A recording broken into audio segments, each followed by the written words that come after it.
كده من ورش حلم اخضر. النهارده هنحكي قصه لماما سماح او استاذه سماح ابو بكر عزت. احنا قرينا لها او حكينا لها كذا حاجه قبل كده. القصه اللي هنحكيها النهارده اسمها كنت شجره.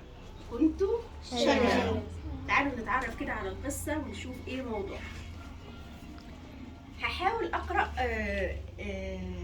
باللغه العربيه. انتوا كبار يعني ممكن من غير ما هنفهمها باللغه العربيه الفصحى زي ما هي مكتوبه. تمام.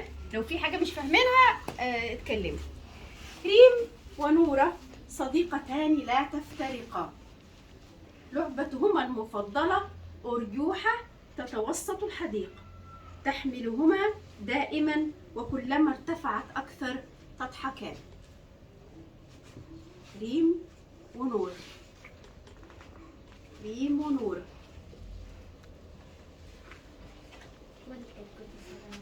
شفت انت يا ياسين؟ شفت ريم ونوره؟ في يوم العيد ازدحمت الحديقة بالأطفال يركضون كالفراشات بثيابهم الجديدة، ضحكاتهم تلون السماء بألوان الطيف الزاهية. شايفين يوم العيد الأطفال مبسوطين. ايه أكتر حاجة بتفرحكم بالعيد يا شباب؟ صلاة العيد. صلاة العيد.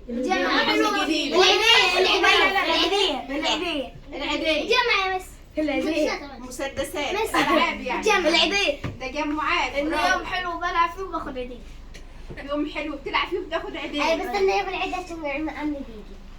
تمام، عشان التجمعات برضو تجمع العائلة ده انا جميل. كل بس عشان كل ياسين انت بتحب يوم العيد؟ ليه؟ ايه أكتر حاجة بتفرحك في يوم العيد؟ ايه أكتر حاجة بتحبها؟ هي اللي بتفرحها البالونة. واخدين بالكم كل ما زاد سنكم اكتر. شايفين ياسين بتفرحوا بالونة. انا بتكلم على العيدية بقى، بتكلم على المسدسات. ايوه فاير. أصرت نورة أن تصعد على الأرجوحة بمفردها لتحافظ على رداء العيد الجديد. نورة كانت مش عايزة حد جنبها. ليه؟ حتى تحافظ على حتى تحافظ على رداء العيد الجديد. ورفضت أن تشاركها ريم اللعب لأنها ترتدي رداء العيد الماضي. ريم كانت لابسة اللبس الفستان بتاع العيد اللي فات، ونورة كانت لابسة فستان جديد أهو، وكانت رافضة إن حد يشاركها الأرجوحة. الأرجوحة يعني إيه يا ياسين؟ يعني إيه أرجوحة؟ يعني المراجيح، المرجيحة يعني. علشان إيه؟ كانت رافضة إن ريم تركب جنبها في المرجيحة عشان خاطر هدومها ما تتوسخش أو ما تبصش. لم تغضب ريم، تركت الأرجوحة لصديقتها نورة وابتسمت قائلة: سأدفع الأرجوحة بكل قوتي لترتفع أكثر وأكثر وكأننا معا. ما زعلتش، ما غضبتش، ما قالت لها لا، ما قالت لهاش لا أنا مش خلاص أنتي نتخاصم وماليش دعوة بيكي. قالت لها لا عادي خالص، اركبي وأنا هزق بيكي المرجيحة كأننا إيه؟ كأننا راكبين مع بعض. دفعت ريم الأرجوحة فلم تتحرك. دفعتها من جديد بكل قوتها لكن دون جدوى. تعجبت نورة وتساءلت في غضب: ماذا حدث؟ الأرجوحة ثابتة كشجرة. بقت ريم تزق في المرجيحة وهي مش عايزة تتحرك. الأرجوحة ثابتة كشجرة. اهتزت الأرجوحة قائلة: نعم، كنت شجرة كبيرة مثمرة وارفة الظلال. أقف على ناصية شارع كبير، بجانبي يقف مصباح حديدي عجوز يعلوه الصدى، رأسه من زجاج قديم يسكنه قنديل صغير يضيء في الليل. الأرجوحة راحت كلمتهم وقالت لهم: أنا فعلا كنت شجرة كبيرة، كنت قاعدة جنب إيه؟ كان جنبي، كنت في شارع كبير وكان جنب مني مصباح حديدي. المصباح يعلوه الصدى. عارفين صدى الحديد؟ ايوه. المصباح يعلوه الصدى. رأس المصباح من زجاج قديم يسكنه قنديل صغير يضيء في الليل. قنديل اللي هو ايه؟ اللمبة. اللمبة. تمام؟ اهو ادي الشجرة الكبيرة، ادي ايه؟ العمود وادي المصباح والقنديل من جوه المصباح. كنت أسخر من المصباح قائلة له، الشجرة اللي الأرجوحة هي بتحكي له. كنت أسخر من المصباح قائلة له. الأرجوحة في الأصل كانت إيه؟ كانت شجرة، خدين بالكم؟ فهي بالظبط، فهي بتحكي لهم كنت أسخر من المصباح قائلة له يخشى البشر الاقتراب منك، بينما الأطفال يلعبون حولي والكبار يحتمون بظلي، حين يسقط المطر ويعلوك الصدأ، بينما تزدهر أغصاني بكل بهجة وجمال. لابد أن ترحل وتترك الشارع لي وحدي. يشعر المصباح بالحزن ويخفت ضوءه، يعني يخفت بيقل الضوء بتاعه. تساقط دموعه قائلا في خجل لكني أمنح البشر النور والإحساس بالأمان. بيحاول يدافع عن نفسه، يقول لها أنا بدي الناس النور وبديهم الإحساس بالأمان. هو طبعا كان إيه؟ حزين. ذات ليلة شتوية هبت عاصفة شديدة حطمت زجاج المصباح، انطفأ نوره وصار الشارع في ظلام. بسبب الظلام الشديد اصطدمت بي سيارة كانت تسير بسرعة، انكسر جذعي وتحطمت أغصاني وشعرت بألم شديد وبكيت. أي الشجرة خبط فيها إيه؟ عربية، وقعت بسبب الظلام الشديد اللي إيه حدث بسبب انطفاء المصباح في الشارع. شايفة فريدة؟ في اليوم التالي بدأت رحلتي مع المصباح العجوز في سيارة كبيرة لا نعرف إلى أين تتجه. عربية كبيرة جم شالوا فيها بقى إيه؟ المصباح الكبير القديم اللي اتكسر، تمام، والشجرة العجوزة والشجرة الكبيرة اللي وقعت على الأرض، حطوهم فين؟ في عربية نقل واحدة. شعر المصباح بخوفي، نظر إلي في حنان وقال لن أفارقك. حينها شعرت بالأمان رغم خوفي من الظلام. حتى وهي أذته وضايقته يا محمد، أول ما ركب جنبها كان قاعد جنبها في العربية، حس إن هي خايفة، فقعد يطمنها ويقول لها إن هو مش هيسيبها ومش هيتخلى عنها. يحاول إيه؟ يحاول يطمنها يعني. أخيرا وصلنا لورشة كبيرة بها العديد من الآلات. سهر العمال المصباح المكسور. سهر يعني إيه؟ ايوه برافو عليك يا احمد. فاكرين عمليه سهر المعدن او الحديد؟ بندوبه وبنحوله لسائل علشان ايه؟ شكل. ايوه بالظبط كده يا سيف، علشان نشكله لحاجات تانية بعد كده. تمام. سهر العمال المصباح المكسور وبالمنشار تم تقطيع جذعي لقطع من الاخشاب. ادي الورشه اللي راح فيها المصباح وراحت فيها الشجره المقطوعه، وابتدوا العمال ايه؟ يشتغلوا عليها. بعد أيام من العمل كان ميلادنا معا. قطعة من الخشب الثقيل تلتصق بقوة في عمودين من الحديد، تتأرجح إلى الأمام وإلى الوراء، إلى اليمين وإلى اليسار. بقينا عبارة عن قطعة خشب وعمودين حديد، تمام؟ دي الشجرة بقت كده مع المصباح اللي هو إيه؟ مع بعضهم. المصباح مع الشجرة ومع الخشب عملوا منهم ايه؟ الأرجوحة دي أو المراجيح دي. صرت الأرجوحة التي يحبها الأطفال، تحملهم بحنان، تسعد بلمسة أيديهم الصغيرة وهم يتمسكون بذراعيها بقوة، يرتفعون ويهبطون، تتعالى ضحكاتهم وصيحاتهم في مرح وتشاركهم لحظات الفرح. وكلما مرت الأيام أتمسك أكثر بعمودي صديقي المصباح الذي أضاء أيامي ومنحني الأمل في الحياة. كل ما الأيام تمر بتشبث أكثر بالعمودين بتوع المصباح، علشان هم اللي بيدوني الأمل وبيخلوني أكثر أمانا واطمئنانا. شايفين؟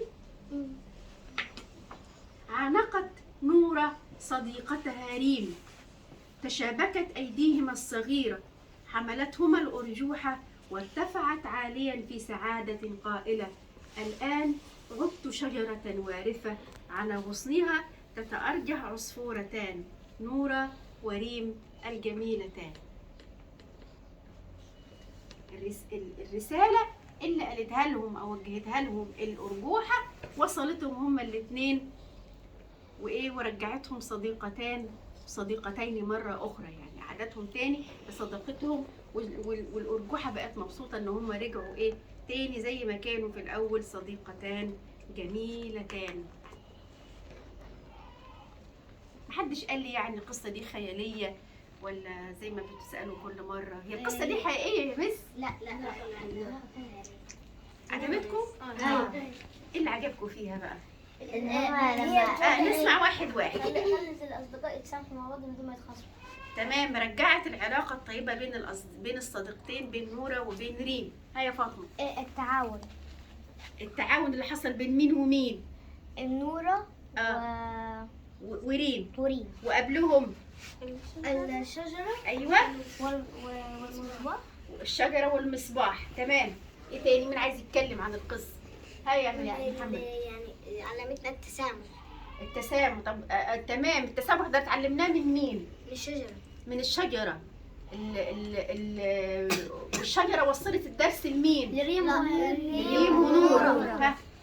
عمر. في الأول كانوا شجر ومصباح، كان الشجرة بتسخر من المصباح، جميل. وبعد كده بقوا متشابكين في بعضيهم تمام. وبقوا متعاونين. ايه اللي خلاهم متعاونين يا عمر؟ هيا هنا. لما جت العاصفة وانكسروا من اليمين والشجرة خافت في العربية فقال لها أبدا. حلو قوي. لما جت العاصفة والشجرة حست بالخوف، مين اللي طمأنها؟ المصباح. برغم ان هي ايه؟ كانت بتسخر عليه. برغم ان هي سخرت منه واذته قبل كده، لكن هو كان متسامح، فوقت الشدة بقوا مع بعض وطمنها فقربوا من بعض. هيا سارة. ان احنا ما نتنمرش على حد، عشان كل ما نتنمر على حد ممكن هو يكون احسن مننا في حاجات، عشان هو ممكن يعني احنا كل ما نتنمر عليه هو بعدين هو ما يزعلش بس يقف جنبنا في الاخر، فاحنا ما نتنمرش على تمام حد. تمام. يبقى ما نتنمرش على حد، ما نسخرش من حد. مش ما بنسخرش من حد عشان الحد ده ممكن بعدين مثلا يبقى كويس يبقى احسن مننا، لا، احنا مش بنتنمر او بنسخر من الناس علشان دي حاجة ضد السلوك الانساني، ضد الانسانية. يعني الانسانية دي، الانسان ده زي ما خلقه ربنا كده بفطرة سليمة، فطرة فيها كل الخير، ما فيهاش شر، ما فيهاش تنمر، ما فيهاش عنف، ما فيهاش اذى. فعشان كده الطفل مثلا الصغير ده اللي مولود مهما انت ضربته ممكن بعد شوية بيروح يضحك في وشك وبينسى الاذى اللي انت اذيته له. ليه؟ لان الفطرة بتاعته سليمة، كلنا مولودين بالفطرة السليمة دي.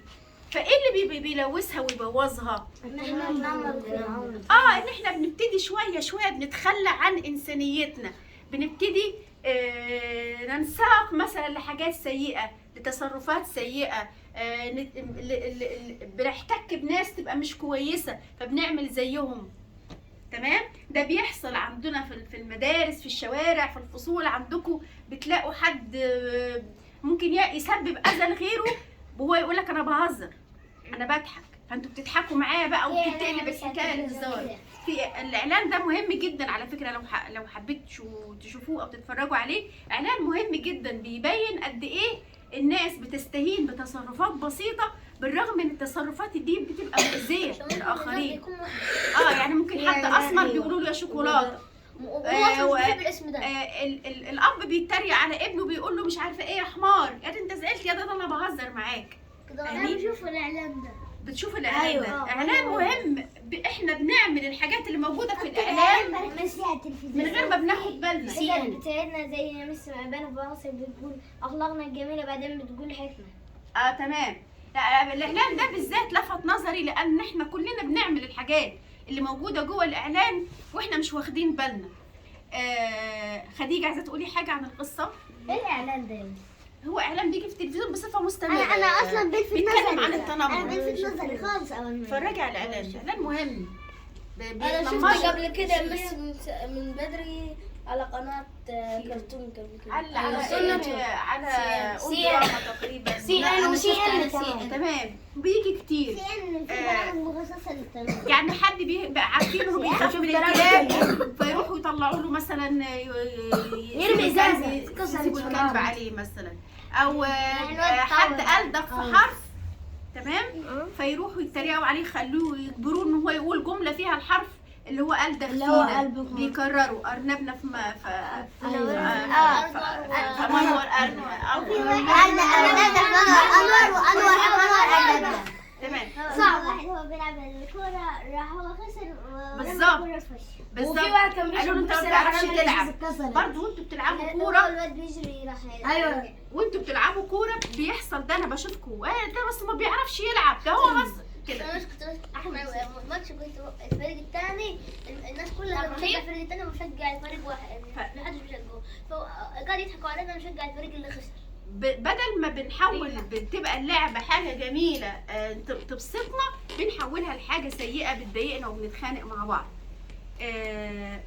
القصة دي وصلت الهدف ده بشكل جميل خالص، وصلته كمان بصورة خيالية، يعني ان الأرجوحة تبقى متضايقة ان البنتين متخانقين وزعلانين مع بعض، وان هم يوصل لهم الرسالة اللي هي قالتها لهم، وان هي تحكي معاهم وتتكلم. يعني لو في اتنين متخانقين وواحدة متضايقة عشان هما اللي اتخانقوا والمتضايقة دي عشان اتخانقوا قالت لصاحبتها، فتروح صاحبتها تقول لها انت مالك بيهم، هما الاتنين يتعاملوا مع بعض.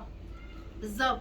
لكن احنا بيبقى فيه قدر التسامح يا اولاد، والتغافل هو اللي بيخلي العلاقات طيبه مع الناس وبعضها. يعني لو حد ضايقني مثلا بتبقى حاجات بسيطه، يعني في حاجات ممكن نتغافل عنها ونعديها. يعني مسك كده يعني مسك كتابي، حد هو ليه بيمسك كتابي اصلا؟ هو ليه بيفتح شنطتي؟ صاحبتي كده في الفصل، يعني لو حد مثلا وقع شنطتها من غير قصد صاحبتي كده ليه مسكت شنطتي؟ اصل هو مسك شنطتي، اصل هو كسر. ده بيحصل حاجات من غير قصد نعديها، نتغافل عنها ونسامح فيها عشان الهدف الاخر. لو حد مسك قلمها تزعق فيه وتضربه، ده بيضايقك يا ساره صح؟ بيضايقكم. لكن هي تمسك وتشوف حاجات احنا ما بنعملهاش. ده بيضايقكم صح؟ انا برضه طيب. نفس الكلام. الحاجه اللي تضايقنا احنا ما نعملهاش مع الاخرين، احنا مش بنعملها معاها، هي الوحيده اللي بتعمل كده بس. ونسامح ونتغافل ونسامح، لان العلاقات الانسانيه يا اولاد هي اللي باقيه. يعني احنا ممكن نتخانق النهارده، شويه هنكبر بقى وهتيجي بقى الحياه والشغل والمشاكل والظروف هتبعدنا. يا سلام، قد ايه الواحد كان مثلا مش فاهم، وقد ايه كان تافه، ازاي كنا بنتخانق على الحاجات الصغيره دي. حتى انا برضه بنقول كده صح؟ يعني انت تبص تلاقي السنه دي نفسك انت بقيت كبرت اكبر شويه من السنه اللي فاتت، وتلاقي نفسك بقيت بتسامح وتقول ازاي انا كنت بعلق على حاجات تافهه زي دي، ازاي انا كنت كده. فلا، نتعلم نهدى في مشاعرنا شويه، نتعلم نتسامح، نغفر، نتغافل عن الحاجات الصغيره، تمام، وما نأذيش حد.